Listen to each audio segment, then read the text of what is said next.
My name is KAW-Gutierrez, Sr., and I'm a detail technician at Beatonville Homes.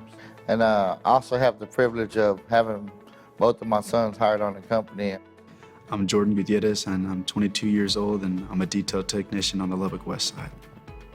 I'm Gutierrez, I'm 19 years young, and I'm a detail technician on the South Side. As of right now, we're doing 4 starts a week. So we're moving up to 5 starts. So the first thing we do in the morning is we get to our home, we caulk the exterior of the home, and we got a couple of guys that come in, we caulk all the windows. Pretty much take over all the patches, touch-ups, make sure everything's taken care of, from the trim to the ceiling. Then we start cleaning, which nobody likes to do. But I kind of like, I tell the guys, hey, we're on our way out, but cleaning can take up to 2 hours, so all that's done in one day. Which, it's a fun job, I enjoy it. It was kind of difficult for my mom to raise 4 boys.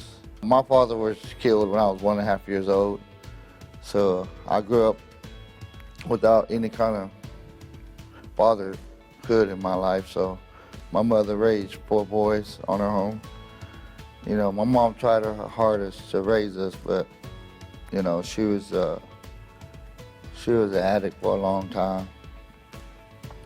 So me growing up, it was just me and my little brother basically the whole time. But I'm the only one in my family that had never been incarcerated. You know, I was lucky not to, but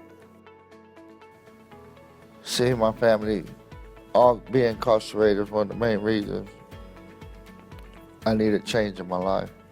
The hardest thing was, you know, I had my oldest son at an early age, so I had to grow up fast. Seeing him work so hard his whole life, from waking up at 6 in the morning and not coming home till 10 or 11 at night. You know, sometimes I was like, man, I miss my dad. Before my dad came and worked here, we didn't pray as a family at all, really. I wouldn't see him as much. He would go to my games, and then right after that, he would go back to work. He was just a working man. Hard work pays off, and I can't stress how many times my dad said that to us in a day. Before I came to Beatonville, the job I was at, there was no more growth there. A lot of guys always kind of peer pressure me to do things. I was working real late, drinking heavily, I was smoking, and wasn't happy with myself. And my wife even noticed my smile wasn't there. And she says, you need to get your smile back. So it's funny how God sends blessings down, because I was going through my phone one day and I look at my phone and the name pops up, Corey Cisco. I knew he worked for BMO, so it's I knew he could kind of give me some side work, painting wise. He said, why don't you just get hired with the company? I'm like, I don't know nothing about it. I was like, y'all don't pay enough. So he was like, well, it's not all about the pay, the money, Zeke. And I was like, let me see, I want you to learn about the company. I want to help you change your life. I told my wife, what do you think about this? She goes, I don't want to move to Midland, because the job offer was to be in Midland. And I was like, well, I felt like I needed to get away. And so I went with it, and it's one of the best choices I've ever made to this day. Before I came to work here, I was hard-headed. I really didn't pray, nor did I talk to him at all. Barry Fletcher is our general manager on the South Side. A while back, Barry gave me a book, and it was a praying book, and that's really impacted my life. I just read it and it touches me. I talk to him, on a one-on-one when I was going through the hiring thing, and I asked him, is there really right or wrong way to pray? He's like, no. I was like, because I never really learned how to pray. A few days after that, he gave me a book. I just read it, and it impacted my life. Just him trying to better me, and I thank him for that. Prior to working here, I was working nights as a night stalker at a couple of stores. So my wife was pregnant at the time, and then we ended up having my little one. And I was working 16 to 18-hour shifts every day, and it was tough. I mean, it wasn't easy. I wasn't able to see my daughter for all of 10 minutes every day. And so I felt like I wasn't able to be the father or husband I could be. There was times I would go home in the morning and I would try and hang out with my daughter for the 10 minutes that I had with her. And she would cry, and I would look at my wife and I'm like, she didn't recognize me. She didn't know who I am. I'm never home. And she was so young. I mean, from the time she was born up until I started working here, she really didn't know who I was and always cried in my arms, and it was the worst feeling.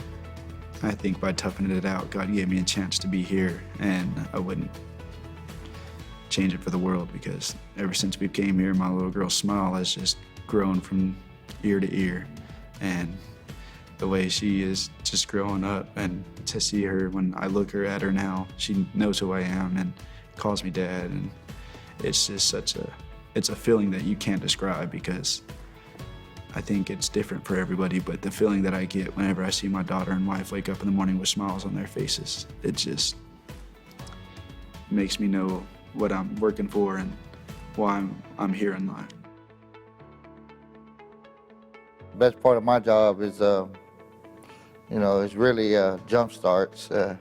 Jump starts is where it's like a spiritual, or a boost that we get every Wednesday morning. That we go in there and we pray and talk about scriptures, videos, and learn a lot of things. And you watch the video of certain chapters of the Bible, and you portray that in your life, and they really try to get you to say, hey, what have you done since the last video? Yes, I remember Jumpstart to Midland. Best one to this day to me. It was about forgiveness. And it hit me so hard that I was like, wow, I need to forgive myself and my mom, a lot of people. So I remember that night my dad called for a meeting at our house, got our family together, talk about the job that he's got. The main thing was forgiveness. He had papers over forgiveness. He was asking for forgiveness and all that. For him to do something like that, I saw the change in my dad. I looked at him and I was like, this is a new man. And just some of the stuff that he was telling us touched me, like his mom. He went to forgive his mom and told him you just gotta forgive yourself, really. Some of the stuff he was telling us about how Beaten Bow works and the jump starts and how we go about praying and all that, and to finally get a job here and see how it all works out, and the change that he went through that I'm going through now is the exact same. But what he said at that dinner table, it really stuck out to me. He said, no matter wherever you are, he's with you, the Lord's with you, and we're here as a family, and I'm not ever gonna leave you guys. we all forgave each other. The best thing I ever had to this day is we all forgave each other. That really, it all started there at that dinner table that night, and I can never thank my dad enough or repay him enough for what he did that night. After the meeting, I felt relieved. My smile came back. My youngest daughter, Jace, she's like, squeezed me so hard. She said, I love you, Daddy. She goes, I love you, Mo. I really love my job, and not just my job, but the company. They're the reason that changed my life around.